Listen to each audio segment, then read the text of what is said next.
नमस्ते। कैसे हैं आप लोग? कल और परसों के वीडियो पार्ट 1 और पार्ट 2 के अब तक के विस्तृत जानकारी से आपने अब तय कर ही लिया होगा कि हमारे पास जो दी हुई प्राण शक्ति है, निसर्ग में जो हमें बख्शी हुई जीवनी शक्ति है, उसे वैसा ही बरकरार रखने के लिए, अपितु उसे और ज्यादा मजबूत करने के लिए हमें हमारे आहार से कुछ विषैले पदार्थ गायब करने हैं, बंद कर देने हैं। कौन कौन से देखे थे हमने? शक्कर, मैदा, ज्यादा नमक, वनस्पति घी, बेकरी प्रोडक्ट्स, रिफाइंड ऑयल, ऐसे सारे प्रोडक्ट्स जिनमें विषैले पदार्थ हैं, वो आज से आपके आहार से धीरे धीरे कम होते जाएंगे। यह निश्चित आपने कर ही लिया होगा, मुझे पूरा विश्वास है। आजकल हम देख रहे हैं कि कोविड-19 से निपटने के लिए चारों ओर यह बार बार बोला जा रहा है कि आप आपकी इम्यूनिटी डेवलप कीजिए, आपकी प्रतिकार शक्ति बढ़ाइए। निसर्गोपचार आपकी प्रतिकार शक्ति किस तरह बढ़ा सकता है? किस तरह हम अपनी प्राण शक्ति को इस तरह के वायरसेस और अनेक तरह के वायरसेस से लड़ने के लिए तैयार कर सकते हैं? आइए देखें। शरीर के इस प्राण शक्ति के काम करने की प्रक्रिया को समझने के लिए आइए मैं आपको ले चलती हूँ 7वीं कक्षा के साइंस की किताब के पास। आप खोलेंगे तो पाएंगे कि वहां पर एक पीएच, किसी भी द्रव्य को नापने का यह यूनिट है। जिस तरह हम अपने कपड़ों को नापते हैं मीटर सेंटीमीटर में, किसी लिक्विड को नापते हैं लीटर में, उसी तरह किसी द्रव्य को, किसी लिक्विड की अल्कलैनिटी या एसिडिक वैल्यू समझने के लिए उसे पीएच के स्केल पर रखा जाता है। हमने देखा कि अगर हम 0 से 14 के स्केल की बात करें तो बीचों बीच जो 7 का स्केल है, जो 7 का पॉइंटर है, वो है न्यूट्रल। जी हाँ, यह पानी जो द्रव्य है जिससे हम बने हैं, वह न्यूट्रल है 7।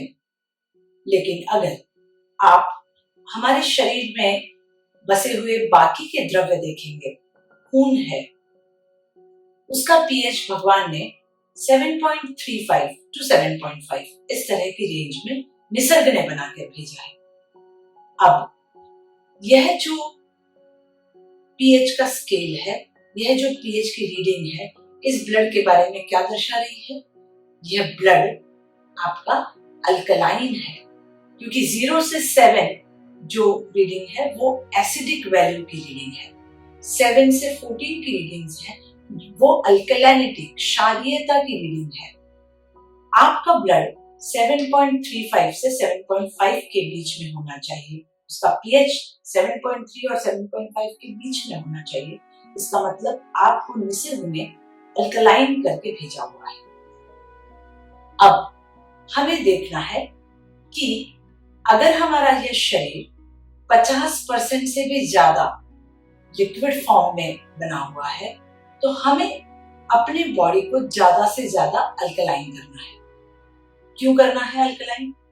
साइंटिस्ट का ऐसा मानना है कि अगर आप आपके खून का पीएच एसिडिक बना देते हैं अपने गलत खान पान की वजह से, अपनी सोच की वजह से, बराबर नींद न लेने की वजह से या अनेक कारणों से, तो आप आपके शरीर को वायरल इन्फेक्शन और बैक्टीरियल इन्फेक्शन के लिए एक खुला मैदान तैयार करके दे देते हैं। You are susceptible to take lot of infections and lot of other disorders. लेकिन जैसे ही आप आपके खान पान को अल्कलाइन बनाते हैं, आपके ब्लड का पीएच भी अल्कलाइन होता है और क्षारीय होता है, और इसी वजह से आप ज्यादा आपकी इम्यून सिस्टम, प्राण शक्ति को मजबूत कर सकते हैं। तो क्या है ये अल्कलाइन डाइट और क्या है एसिडिक डाइट? चलिए पहले अल्कलाइन डाइट देखते हैं। साथियों, जो डाइट पचने में बहुत हल्की, जिसमें आपके शरीर के प्राण शक्ति को ज्यादा से ज्यादा बचाया जा सके, उसका कम से कम खर्च हो, वो है अल्कलाइन डाइट। जैसे वनस्पति विश्व से आए हुए सारे पदार्थ, सब्जियां, फल, कंदमूल, सूखे मेवे, ग्रीन पत्तियां, हरी पत्तियां, स्प्राउट्स, सीड्स, ऐसी अनेक चीजें जो हमें रेडी फॉर्म में निसर्ग ने दी है, वो सारी अल्कलाइन फूड के लिस्ट में आती है। आप जो भी फलों के रस पीते हैं, सब्जियों के सूप्स पीते हैं, तरह तरह के कॉम्बिनेशंस के जूसेस बना के पीते हैं, स्मूदीज पीते हैं, वो सारी चीजें अल्कलाइन डाइट में आती है। और ये डाइट पचने में इतनी हल्की होती है कि आपकी प्राण शक्ति को, आपकी जो इम्यून सिस्टम को बहुत कम खर्च करना पड़ता है, और जो एनर्जी वो पचने में लगाने वाली थी, वही एनर्जी आपकी बचकर आपके इम्यून सिस्टम को स्ट्रॉन्ग करने में लगा दी जाती है। आपके अंदर हो रहे डिसऑर्डर्स को ठीक किया जाता है। जो जो छोटी मोटी बीमारियां पनप रही हैं, उन्हें इक्वलाइज करने के लिए, उनके नलिफाई करने के लिए उसका काम में लिया जाता है। तो ये आप पर निर्भर करता है कि आप आपके खाने को कितना हल्का बनाएं, कितना अल्कलाइन बनाएं, ताकि आपकी प्राण शक्ति बची रहे, और यही प्राण शक्ति आगे जाकर आपके शरीर में आए दोषों को, बीमारियों को ठीक करने में आपकी मदद कर सके। जब हम निसर्गोपचार के ऐसे सेशंस और वर्कशॉप्स लेते हैं, तब वहां पर रॉ फूड के, रसों के, तरह तरह के जूसेस से, स्मूदीज से की प्रिपरेशन सिखाई जाती है, उन्हें सबको खिलाया पिलाया जाता है ताकि उसका टेस्ट ले सकें। लेकिन अभी इस YouTube के माध्यम से मैं आपको सिर्फ इतना कहना चाहूंगी कि सारे कॉम्बिनेशंस, एज अ क्रिएटिव गृहिणी, as a homemaker, as a creative person, आप एक्सप्लोर कीजिए, तरह तरह के कॉम्बिनेशंस आप बनाकर देखिए। उसमें टेस्ट ऐड करने के लिए कभी गुड़ का पाउडर डाल दीजिए, इलायची पाउडर डाल दीजिए, दालचीनी की थोड़ी और काली मिर्च थोड़ी सी डाल दीजिए, नींबू थोड़े से, नींबू के बूंदे डालकर उसे फ्रेश कर दीजिए, थोड़ा ठंडा बनाइए उसे, और हर स्मूदी, हर रस बहुत टेस्टी लगता है। सिर्फ आपका आपका नजरिया उस ओर होना चाहिए कि ये स्वास्थ्य के लिए अमृत है। रस बनाते वक्त सिर्फ कुछ बातों का आपको ध्यान रखना है। पहली बात, ज्यादा से ज्यादा ग्रीन पत्ते आप आपके रसों में उपयोग करें, जैसे पालक के पत्ते, पुदीना के, धनिया, बेलपत्र जो हम भगवान को चढ़ाते हैं, तुलसी, दुर्वा, खाने के पान, पीपल के पत्ते, आम के पत्ते, जामुन के पत्ते, इन सब पत्तों का उपयोग आप आपके रसों में काफी मात्रा में कर सकते हैं। नींबू का उपयोग करें। हाँ, एक चीज का हमेशा ध्यान रखें कि सिट्रस फ्रूट्स को ज्यादा दूसरे फ्रूट्स के साथ में या दूसरी सब्जियों के साथ में मिक्स न करते हुए सिर्फ प्योर सिट्रस फ्रूट्स के ही जूसेस लें, जैसे मौसम्बी, संतरा, पाइनएप्पल। ये जूसेस किसी और के साथ मिक्स न करें तो ज्यादा अच्छा है। You should consume them as in a pure form. साथियों, जूसेस, स्मूदीज तो आपने ले ली, अब आते हैं सलाद की ओर। बहुत बार मैं देखती हूँ लोग कहते हैं हम हमारे खाने में सलाद का उपयोग रोज करते हैं, और रोज कितनी सलाद खाते हैं? 2 ककड़ी के पीसेस, 2 टमाटर के पीसेस, थोड़ा प्याज, बस हो गई सलाद। कितने ग्राम्स हुआ होगा? आपका शरीर का वजन जितना है उससे अगर आप प्रोपोर्शनेटली देखें तो वह वजन कुछ भी नहीं।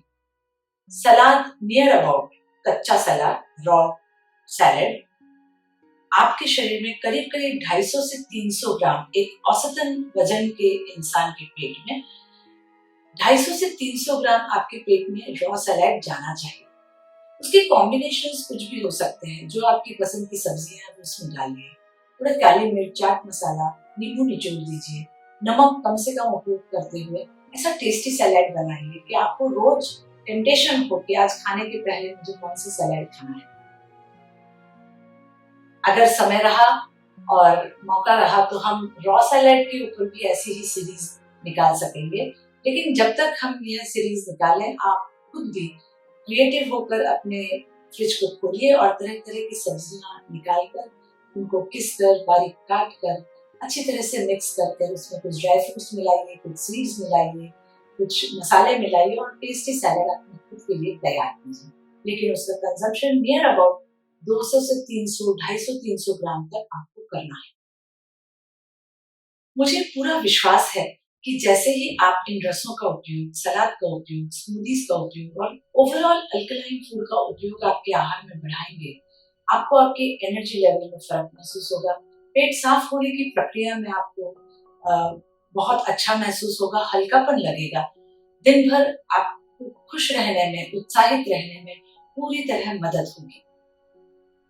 तो जब आपने ये समझ लिया है कि प्राण शक्ति अब तक आप किन जहरीले पदार्थों को ले रहे थे उससे क्षीण हो रही थी और किस तरह अल्कलाइन डाइट आपको ज्यादा से ज्यादा उत्साहित, आनंदित, हल्का और स्वस्थ रखने की ओर काम करता है, अब तक आपने आपके भोजन को पूरी तरह नियोजित कर लिया होगा कि मेरे डाइट में अब आज से मुझे किन किन चीजों को ज्यादा काम में लेना है। बहुत लोग समझते हैं कि ये निसर्ग उपचार घास फूस खाने का एक माध्यम है, एक थेरेपी है, लेकिन साथियों ये घास फूस बहुत टेस्टी भी हो सकती है। मेरा आक्षेप ये है कि हम ककड़ी, टमाटर या शिमला मिर्च या गाजर, मूली को सिर्फ रॉ एक प्रोटोटाइप तरीके से न खाकर उसे बहुत अच्छा काटें, उसको प्रेजेंट करें, उसके कॉम्बिनेशंस तरह तरह से ट्राई करें और उसे भी उतना ही टेस्टी बनाएं जैसे आप किसी समोसे या कचौरी को बनाते हैं। मेरा विश्वास है कि आप वो सब चीजें खाना भूल जाएंगे और सलाद के दीवाने हो जाएंगे। अब समझ लेते हैं कि एसिडिक फूड क्या है। जो आपके शरीर को एसिडोलोसिस की तरफ ढकेलता है वो है एसिडिक फूड। सारे पके हुए अनाज, पका हुआ अन्न कुछ प्रमाण में एसिडिक है। तला हुआ खाना, प्रिजर्वेटिव्स मिलाया हुआ खाना, प्रोसेस्ड खाना एसिडिक है। जो वनस्पति विश्व से डायरेक्टली नहीं मिल रहा है वो सारा खाना एसिडिक है। आप सोच के देखिए, आप सुबह से कौन कौन से एसिडिक खाने खाते हैं। एसिडिक खानों का पीएच 7 से कम है। मुझे यह देखकर बहुत बुरा लगता है जब हम देखते हैं कि खाने में बहुत सारे लोग तरह तरह के पेय पदार्थ, जो पैक्ड पेय पदार्थ हैं, कोल्ड ड्रिंक्स हैं, सॉफ्ट ड्रिंक्स हैं, उनको लेकर बैठते हैं और कुछ सिप लेते हुए वो खाना खाते हैं। हमारे चिकित्सक ने इस पर काम किया और उन्होंने ये जाना है कि जितने भी पैक्ड आपके सॉफ्ट ड्रिंक्स हैं उनका पीएच 2 के आसपास है। सोचिए, उनका पीएच 2 के आसपास है और अगर इतना लो पीएच, इतना एसिडिक पीएच आप कंज्यूम करेंगे, आपके पेट में डालेंगे, तो बाकी का जो आपने अच्छा खाना, अल्कलाइन खाना डाला है उसका क्या हाल होगा। तो अब से आपको आपके मुख में जा रहे, जैसे हमने कल बात की थी, हर चीज के प्रति संवेदनशील होना पड़ेगा, क्योंकि जो आपके इस सिस्टम में जा रहा है वो अल्कलाइन है कि नहीं, वो प्राण शक्ति से भरा हुआ है कि नहीं, वह पवित्र है कि नहीं, वह दिव्य है कि नहीं, वह निसर्ग की सुंदर देन है कि नहीं, यह देखना आपके लिए बहुत आवश्यक है और आपका कर्तव्य भी है। जैसे जैसे आप अल्कलाइन डाइट का इंटेक बढ़ाएंगे, कुछ ही महीनों में आप देखेंगे कि आपका ऑस्टियोपोरोसिस धीरे धीरे ठीक हो रहा है, स्किन और बालों का ग्लो बढ़ रहा है, आपकी जीवनी शक्ति बहुत बढ़ गई है, स्टेमिना बढ़ गया है, आपका मेटाबॉलिज्म बहुत अच्छा हो गया है, चयापचय शक्ति बढ़ गई है, आपकी बॉडी पूरी तरह डिटॉक्सिफाई होती जा रही है, हल्की होती जा रही है। ये जो बदलाव है ये अपने आप में इतने सूक्ष्म और इतने सुखद होते हैं कि आपको करने से ही पता चलेगा। इसलिए आज से आपको डट कर अपने आप से पूरी तरह वादा कर लेना है कि आपके आहार से धीरे धीरे एसिडिक फूड को निकालकर अल्कलाइन फूड को शामिल करना है। तो साथियों, आज आपने देखा कि किस तरह हमारी प्राण शक्ति को और मजबूत करने के लिए, इम्यून सिस्टम को और स्ट्रॉन्ग बनाने के लिए हमारे आहार में आज से हम कौन कौन से बदलाव करेंगे। आने वाले कुछ वीडियोस में हम देखेंगे कि इस प्राण शक्ति को और किस तरह आहार द्वारा तो हमने मजबूत करने की बात कर ली, लेकिन और बहुत से घटक हैं जिनके द्वारा हमारी प्राण शक्ति, हमारी इम्यून सिस्टम और डेवलप हो सकती है। हरिओम। आज के तीसरे दिन के अभ्यास के लिए आइए हम एक नया आसन सीखें, पर्वत आसन। जी हाँ, पर्वत के समान इस आसन का आकारमान है, इसलिए इस आसन का नाम है पर्वतासन। आइए सीखते हैं। कल हमने पवन मुक्तासन का जो अभ्यास सीखा वह तो आपको करना ही है रोज, क्योंकि हर आसन जो भी आप आसन और प्राणायाम की साधना करेंगे उसके पहले पवन मुक्तासन का अभ्यास आवश्यक है। तो मैं ये अज्यूम कर रही हूँ कि आपने पवन मुक्तासन कर लिया है और अब हम आगे का आसन सीखने जा रहे हैं। आज हम सीख रहे हैं पर्वत आसन।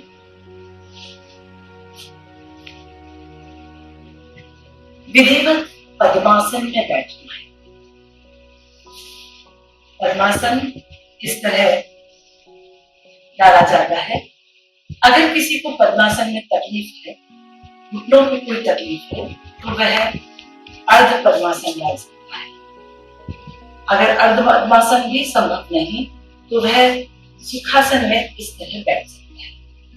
अगर सुखासन में भी तकलीफ है, घुटनों का कोई और तकलीफ है जिससे भी मुड़ नहीं रहे, तो यह आसन चेयर पे भी किया जा सकता है। आइए हम पर्वत आसन करना सीखें। विधिवत पद्मासन में बैठे हैं। ये दोनों घुटने जमीन पर टिके हुए हैं, रीढ़ की हड्डी सीधी है और कंधे नीचे धीरे छुए। आइए इस आसन की ओर अब बढ़े। हाथों की इस तरह से नमस्कार मुद्रा छाती के पास। धीरे धीरे सांस लेते हुए अपने चिन्ह, नाक, कपाल को स्पर्श करते हुए इस टांगों के भाग के ऊपर अपने दोनों हाथ दीजिए। दोनों हाथ कोहनियों से सीधे हों और यह दंड आपके कानों को स्पर्श करते हुए ऊपर की ओर जाए। अंतिम स्थिति में आंख बंद करके प्राण खींचे। हाथ इस तरह जुड़े हुए। सांस प्रश्वास जारी रखें। जितनी गहरी सांस लें उतना आसन का मजा आए, आनंद आए। धीरे धीरे सांस छोड़ते हुए धीरे धीरे हाथों को फोल्ड करते हुए नीचे आना है। फिर से कपाल, नाक, हृदय को स्पर्श करते हुए छाती। क्या फायदे हैं इस आसन के? हमारे फॉरवर्ड बेंडिंग दिन भर होने के कारण, कंप्यूटर पे काम करने के कारण, कुकिंग करने बहुत बार फॉरवर्ड बेंडिंग, ये फॉरवर्ड बेंडिंग अगर लगातार इसी तरह चलती जाए तो इन कंधों को, हमारे सर्वाइकल के इस विभाग को काफी तकलीफ स्टिफ होना शुरू होता है। धीरे धीरे हमें कहीं न कहीं इन्हें बैकवर्ड बेंडिंग या अपवर्ड स्ट्रेच देना जरूरी है। तो यह उस दिशा में एक बहुत उपयोगी आसन है। दूसरा, जब हम इसे इस तरह वर्टिकल स्ट्रेच देते हैं तो हमारे ये छाती का भाग, फेफड़ों का भाग पूरी तरह ऊपर की ओर बनता है और इस वजह से जब हम सांस प्रश्वास प्राणाधारणा करते हैं स्थिति में, तब हम अनायास ही अपनी लंग कैपेसिटी, हमारी श्वसन क्षमता बढ़ा रहे होते हैं। और जैसे निसर्गोपचार में हम जलीय घटकों को बाहर निकालने के लिए, अपने इम्यून सिस्टम को स्ट्रॉन्ग करने के लिए आहार पर ध्यान देते हैं, जैसे कि यहाँ योग में भी इम्यून सिस्टम को स्ट्रॉन्ग करने के लिए हमारी श्वसन क्षमता को बढ़ाना अति आवश्यक है और उसी दिशा में हम आसन यह ग्रहण कर सकते हैं। धन्यवाद। अगले योग सेशन में फिर से मुलाकात होगी। तब तक के लिए आपका पूरा ध्यान रखिए। आपके रिएक्शंस आप कमेंट बॉक्स में देना न भूलें। आपका प्रेम और सहयोग इसी तरह बनाए रखिए। हमसे जुड़े रहिए। धन्यवाद। अपना ध्यान रखिए और जीवन के हर पल का आनंद लीजिए।